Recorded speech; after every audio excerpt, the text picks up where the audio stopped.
안녕하세요, 모아중입니다. 여러분, 덤프나 믹서 번호판 사거나 팔아보신 적 있으십니까? 덤프 같은 경우에는 어떨 때는 300만원, 어떨 때는 2100만원까지. 도대체 왜 이렇게 가격이 들쭉날쭉이고 뭐가 이렇게 복잡한 건지 최대한 간단하게 그리고 속 시원하게 설명을 해드리겠습니다. 건설기계 수급조절 제도의 도입은 2009년도 8월 1일부터 시작이 됐습니다. 2년에 한 번씩 연장 또는 미연장하게 되는데 현재까지는 09년도 시작 이후에 2년마다 계속 연장을 해왔습니다. 그리고 시행 당시에는 말만 건설기계 수급 조절이지 덤프, 믹서 이렇게 두 가지 종류밖에 해당되지가 않았습니다. 21년 현재는 덤프, 믹서, 콘크리트 펌프 그리고 조건부로 소형 타워 크레인까지 이렇게 네 가지가 건설기계 수급 조절에 해당이 됩니다. 09년도 시행 당시에는 말이 시범 사업이긴 했는데 21년 현재까지 진행 중입니다. 영업용 번호판을 사고 파는 과정을 아주 간단하게 말씀드려 보겠습니다. 한 번도 영업용 번호판을 안 사보신 차주분께서는 조금 어렵게 느끼실 수도 있는데요. 쉽게 표현을 하자면 영업용 번호판을 사는 것은 영업용 차량을 내 앞으로 이전 등록하고 그 뒤에 말소하는 겁니다. 영업용 차량을 이전 등록하고 본인 앞으로 말소함으로써 말소된 영업용 차량의 권리를 내가 가지게 되는 건데요. 반대로 파는 분은 영업용 번호판을 사는 분에게 내 차량을 이전 등록하게 한 뒤에 말소가 되면 서류가 깨끗하게 정리가 되는 겁니다. 요약하면 아래와 같습니다. 신차 출고 예정인 분이 번호판용 차량 구입하고 본인 앞으로 이전 등록, 번호판용 차량 폐차 또는 수출 말소, 말소한 차량의 영업권으로 내 신차를 영업용으로 용도 변경해서 출고하시면 됩니다. 자, 그럼 수급 조절은 우리 실생활에 어떻게 적용이 되는가? 요거에 대해서 한번 말씀드릴까 합니다. 자, 첫 번째 경우입니다. 모아중기에서는 95년부터 쓰던 영업용 91A를 폐차를 시키고 현대 액시언트를 한 대 내리려고 합니다. 모아중기는 영업용 번호판을 사야 될까요? 답은 아니오입니다.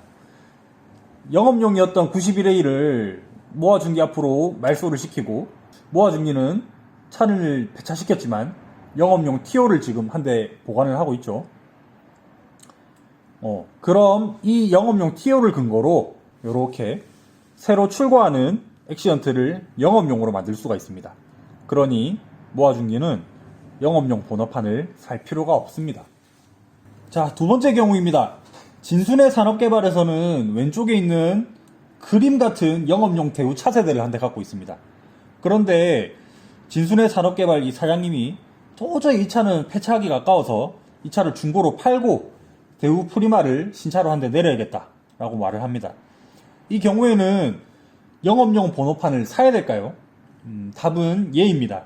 진순의 산업개발에서는 영업용 대우 차세대를 갖고 있었지만 이것을 이렇게 판매하게 되면 차와 번호판 모두 타인에게 넘어갔죠. 진순의 산업개발 앞으로 말소된 게 아니기 때문에 영업용 번호판에 대한 권리가 없습니다. 그러면 진순의 산업개발에서는 영업용 번호판을 달리면 어떻게 해야 되느냐? 대우 차세대를 판매하신 그 돈으로 영업용 번호판을 구매하시면 됩니다. 이번에는 영업용 번호판 가격에 대해서 말씀을 드리겠습니다. 위에서 설명드리기를 영업용 번호판을 쓰려면 해당 영업용 차량을 이전 등록해야 된다고 말씀을 드렸었는데요. 모든 차량에는 나라에서 정해둔 과세 표준액이라는 게 있습니다. 이 금액에 따라서 취등록세가 달라지는데요. 이렇게 90몇 년식 차량을 충분히 사용하고 폐차 또는 수출 보낼 수도 있겠지만 이렇게 오른쪽 사진처럼 21년식 차량이 대파사고로 인해서 폐차가 될 수도 있겠죠. 왼쪽에 90몇 년식 차량 같은 경우에는 기껏 해봐야 취등록세가 한 10만원 안쪽 이렇게 나올 겁니다. 그런데 오른쪽에 21년식 차량은요, 취등록세만 해도 500에서 600만원이 나오겠죠. 이런 다양한 경우가 있다 보니 영업용 번호판을 다실 때는 반드시 몇 년식 차량을 사는지 어떤 차량을 사는지 이 두 가지는 꼭 확인을 하셔야 됩니다. 예를 들어서 현재 시세가 1000만원인 남바를 700만원에 샀다고 되게 좋아하고 있었는데 이게 21년씩 말소를 해야 되는 차라면 취등록세가 500에서 600이 나올 텐데 오히려 시세보다 더 비싸게 사는 꼴이 되겠죠. 대부분의 업무는 뭐 지입사나 매매상사에서 하겠지만 뭐 이런 경우가 있을 수도 있다. 이런 거를 말씀드리기 위한 예시이니 뭐 참고하시길 바랍니다. 그리고 영업용 번호판의 시세는 아시다시피 수요가 많으면 가격이 상승하게 됩니다. 지금 번호판 값이 이전보다 조금 비싸다? 그러면 요새 신차가 조금 많구나, 신차 출고가 좀 많구나, 이렇게 생각을 하시면 되고, 전보다 조금 싸진 것 같은데, 뭐 그렇게 생각이 드시면 요새 신차 출고가 조금 뜸하다, 이렇게 생각을 하시면 될 것 같습니다. 영업용 번호판이 달린 덤프 또는 믹서, 조기 폐차는 어떻게 하는 게 좋은가? 조기 폐차 시즌이 되면 연락을 정말 많이 받습니다. 조기 폐차를 하시게 되면 해당 차량을 반드시 본인 앞으로 말소를 해야 조기 폐차 지원금이 나옵니다. 그런데 앞서 설명드린 것과 같이 영업용 번호판을 판매하는 것은 다른 사람 앞으로 말소가 되어야 하죠. 그러면 여기서 고민거리가 생기실 겁니다. 조기 폐차 지원금을 받기 위해서는 내 앞으로 말소를 해야 되는데 번호판을 팔기 위해서는 다른 사람 앞으로 말소를 해야 된다고? 몇 가지 예를 들어 드릴 테니까 뭐 사장님께 해당되는 경우를 잘 살피시고 어떤 게 사인마트에 더 이득이실지 한번 고민해 보시길 바라겠습니다. 자, 첫 번째 경우입니다. 본인이 조기 폐차 후에 신차를 출고할 예정이다. 위에 설명드린 것과 같이 본인이 폐차 말소를 하고 말소한 번호판 TO를 그대로 이렇게 신차에 적용을 하시면 됩니다. 조기 폐차 지원금도 받고 신차 보조금까지 받으니 가장 편하고 확실한 방법이겠죠. 자, 두 번째 경우를 살펴볼까요? 본인이 조기 폐차를 해서 지원금을 받고 싶지만 업을 관둔다든지 이미 영업용인 중고차를 사는 등의 이유로 해당 남바를 내가 사용할 필요가 없다.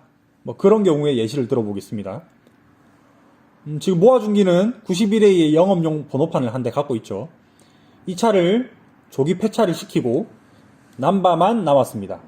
이러면 조기 폐차 지원금은 받을 수 있겠지만 영업용 번호판은 다른 사람 앞에서 말소가 안 됐기 때문에 지금 팔린 게 아니죠.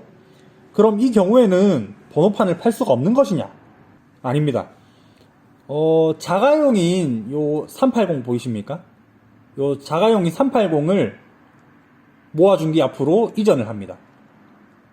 그리고 이 380을 기존에 말소시킨 남바를 토대로 용도 변경을 합니다. 그러면 이 380은 자가용이었었는데 이렇게 영업용이 되겠죠. 이 영업용인 380을 또 다른 사람에게 이전을 한다면 영업용 번호판이 판매가 완료가 되는 겁니다. 대신 이렇게 복잡하고, 지금 보기만 해도 복잡하죠. 복잡하고 380을 이전하고 보험 가입하고 다시 다른 사람에게 넘어가고 이런 부대 비용이 들어가는 만큼 일반 번호판 시세에 비해서 낮은 금액을 받게 됩니다. 이 번호판을 조기 폐차 번호판이라고 부르겠습니다. 일반 폐차 값에 일반 번호판 시세 요거보다 폐차비에 조기 폐차 지원금에 조기 폐차 번호판 이 금액이 더 많으면 이 묻지도 따지지도 말고 조기 폐차 하시는 게 맞습니다. 그런데 반대의 경우라면 내가 조기 폐차 지원금을 받았음에도 불구하고 조기 폐차 번호판 값에서 생각보다 많은 금액을 못 받는다면 그러면 조기 폐차를 당장에 하시는 것보다 뭐 매매상사에 한번 문의해 보시는 게 더 나을 수도 있습니다. 제가 나름대로 뭐 쉽게 설명한다고 설명했는데 도움이 되셨을란가 모르겠습니다. 뭐 이 영상을 보시는 분들에게는 뭐 도움이 된다면 정말 뿌듯할 것 같습니다. 뭐 혹시라도 뭐 번호판 관련해서 궁금한 점 있으시면 언제든 댓글 달아주시면 제가 답변해 드리겠습니다. 오늘도 영상 시청해 주셔서 정말 감사합니다.